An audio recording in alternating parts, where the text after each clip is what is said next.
Fan में सावित्री विष्णु आज बनाने वाली हूँ। आज हमारा मेन रेसिपी है राजमा।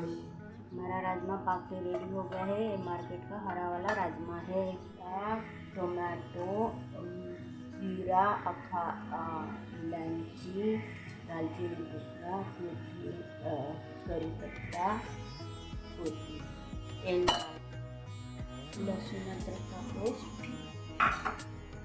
कद्दूकस किया हुआ टमाटो, इसमें थोड़ा धनिया डाल के हमारा राजमा में स्वाद आए।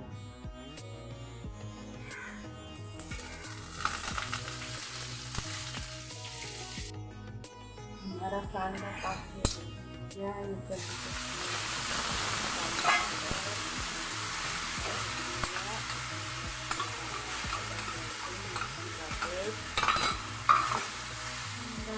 स्वाद अनुसार नमक,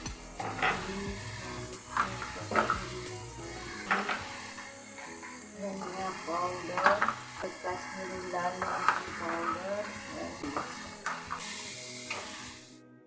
फ्लेम ऑफ किया तो हमारा राजमा बन के रेडी हो गया। कैसा लगा फ्रेंड? अच्छा लगा हो तो लाइक करना, शेयर करना। Thank you.